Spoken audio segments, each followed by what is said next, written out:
Sirens, not distant, not isolated, they're everywhere. New York, London, Dubai. Phones vibrate at the same time. Markets freeze mid-trade. Oil prices spike so fast the charts can't even render the climb. Gas stations update in real time. $5, $7, $10 a gallon. And then the feeds start coming in. Not one explosion, dozens, then hundreds. The Gulf is on fire. Massive pillars of flame tearing through the night sky. Black smoke rising so high it begins to swallow the stars. This isn't war as you know it. This is something else, something faster, something designed to break the world before it even understands what's happening. And in less than 5 minutes, it works. It starts low, too low for traditional radar. Hundreds of swarm drones moving like a living organism, coordinated, adaptive, impossible to track individually. They slip through gaps in integrated air defense systems like water through cracks. No warning, no interception, just impact. Saudi Arabia, Qatar, the single most important oil processing facility on Earth, the heart of global energy flow. The drones don't hit randomly. They strike with precision. Stabilization towers, separation units, pressure systems, critical points. The kind engineers spend decades protecting, and in seconds, those protections fail. Metal folds, pipelines rupture, pressure turns into inflagger. Fire erupts from within the system itself.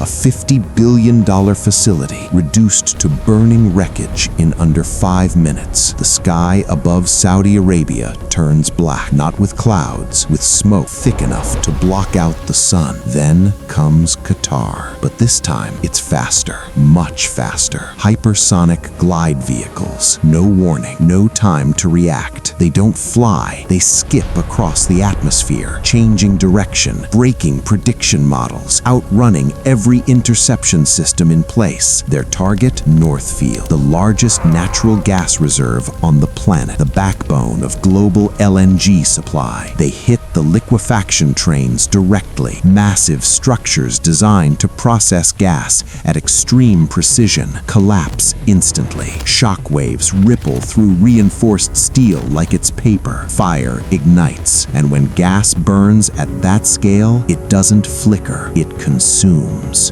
Flames stretch for miles. The horizon itself becomes fire. Night disappears, replaced by a permanent, violent glow. And then the UAE, Ruwais, one of the most advanced refining complexes in the world. Multiple impacts, simultaneous. Storage tanks erupt. Pipelines detonate in sequence like falling dominoes. Systems designed for safety, overwhelmed instantly. This isn't damage control anymore. This is total system failure. From space, the coastline now glows like a wound. 3 nations, all burning, all at once. This is no longer a conflict. This is a shutdown, a controlled collapse of the global energy system. Because what's been hit isn't just infrastructure, it's time, decades of it. You don't rebuild a refinery overnight. You don't replace precision engineering with emergency funding. Every pipeline, every processor, every export terminal is part of a system that took generations to perfect. Now it's gone. Qatar processed millions of barrels a day. Gone. Northfield fed continents. Offline. Ruwais connected global supply chains. Destroyed. And the effects don't stay in the Gulf. They spread instantly. Shipping routes stall. Insurance markets freeze. Energy contracts collapse mid-negotiation. This is a global supply chain collapse. Fuel prices surge. Transport slows. Food costs rise. Industries begin to choke. And for the Gulf states, this is more than loss. It's regression. 30 years of development erased in less than an hour. Visions of the future buried under fire and debris. And then silence. No speeches, no warnings, just movement. High above the earth, something shifts. You can't hear it, you can't see it, but it's there. The B-2 Spirit, a machine built not to be noticed, but to end things. It doesn't rush, it glides through the dark, completely invisible to radar, slipping past layered defense systems like they don't exist. Below it, the Strait of Hormuz, the most critical hydrocarbon choke point on the planet. Defenses activate. Radar sweeps the sky. Missile systems come online, but they're searching for something that isn't there. Because the B-2 was never meant to be found. It was meant to arrive undetected, unchallenged, unstoppable, and then release. Massive bunker buster weapons fall silently. No warning, no spectacle, just gravity doing its work. They strike